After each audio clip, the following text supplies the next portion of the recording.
What's going on, YouTube? So today's the day. We're gonna install a rear bumper to replace the plastic rear bumper on my JL Jeep Wrangler Rubicon.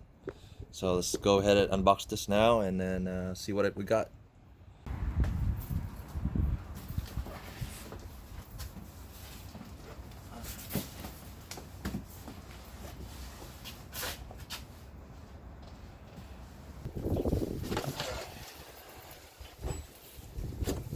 That looks like a rear bumper.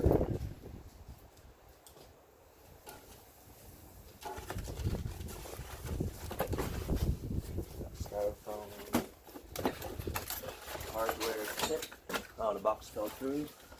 Hardware kit. Looks like an instructions manual. Alright, so as you can see, rear bumper is really simple design, the one I chose, because I'm not really, it looks really good from the picture, and I'm not really looking for anything like super crazy on the rear bumper. I just want something that has accommodations for my trailer towing hitch here, and you got a D-ring mount, so you can get your D-rings in here. I'm not sure if I'm gonna put LED lights on here, but this is also have accommodations for rear backup sensors, which I don't have, so that's okay. But it looks really nice quality. Yeah, nice, really heavy too, heavy duty. So see if I can position this myself, or I might need some help, but we'll see. So I took all the bolts out. So I just want to point out that there are a bunch of bolts under here. So these bolts here, don't remove those. Those are attached to the shell. So for the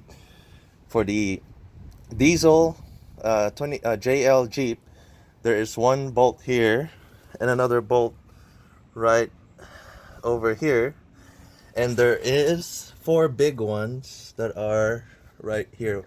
There's a nut here and a nut here, and two big bolts right here. So two and another two bolts here, same on both sides, so remove those. So four things to remove here, two things in the middle, and four things on the other side, and that's it.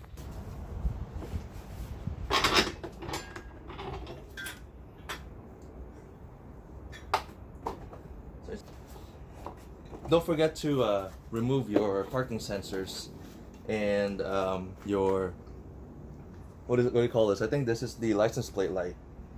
So I removed that too.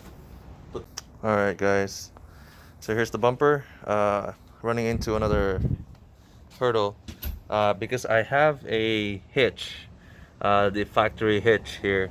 It's blocking my bumper from completely mounting to the frame here. So I'm looking for a solution. It didn't tell us that that this will be a problem, but you know, it is what it is. You just never know with these things. So what I'm looking to do is cut this portion here with a grinder and see if that solves the issue, because I managed to clear, if I put the bumper all the way to the top here, I managed to clear all this stuff except for this is the one stopping it from going in. So I'm gonna go ahead and deal with that. Hopefully that's the only problem I have, but everything else is very straightforward. The bumper bolts in using 4 bolts right here and down here, same on the other side, and that's it. It's only held on by 4 bolts, which is super easy. Yeah, so I'm retaining the brackets here on the side for the fender liner. I think I need it, so alright, catch you back in a little bit. Alright guys, so after I cut the portion that was blocking the bumper, we'll see if it fits, and then I'll go ahead and paint this so it doesn't rust. Alright, so we tested the bumper and it does fit perfectly. So my only issue now is this bracket here that holds the rear tire fender liner, this portion here. We have to remove this so we can fit the bumper properly, or else this gets in the way. You can still install this after the bumper is installed. You have to kind of wiggle it inside and then bolt it, or you can actually just do without this, but you do have an opening here when you're splashing dirty water or junk and stuff. So If you don't care about that, you can keep it on. I'm gonna try to save it because I like having a fender liner. But here's we painted it just roughly, so just to cover all the freshly cut metal. So just painted that. So I don't know why Rugged Ridge says that it will work with the OEM hitch, but it doesn't unless you cut it. I don't know if they said that, but it doesn't say that on the website. So I had to cut this small portion piece that's above like this, and that's what I had to do to make the bumper fit.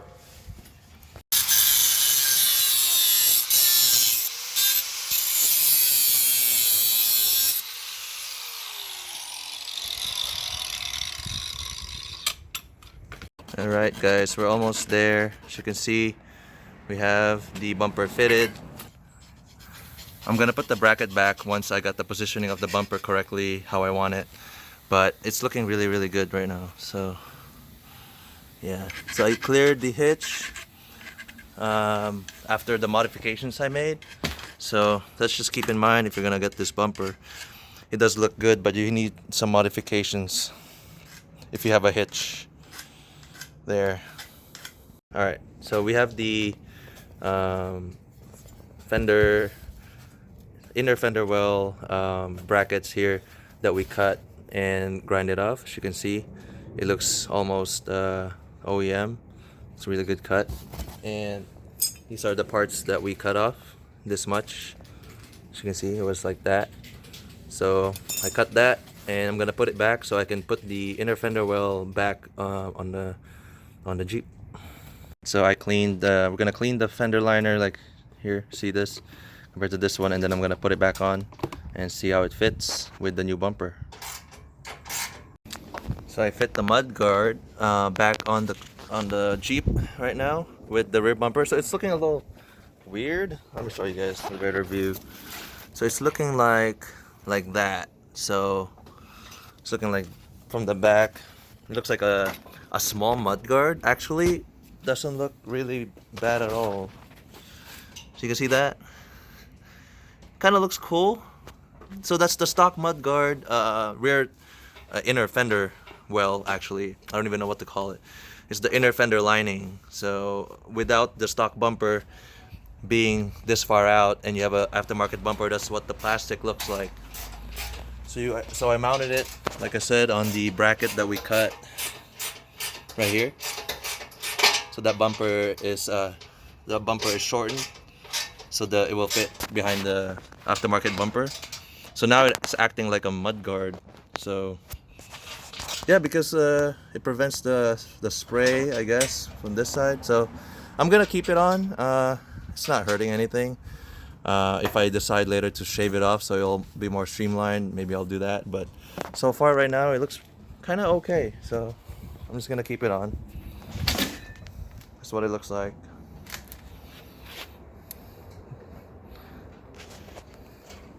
So finishing touches, we're gonna add the D-ring shackles. Since we lost the stock recovery hook, it won't mount on the rear under the bumper here, because the way this hinge is, it's way too fat and it can't wrap around these two bolts here. So luckily I ordered this anyway, so I don't know if I should put it on the top, maybe on the bottom. Kind of looks better like that. So I'm gonna go mount that.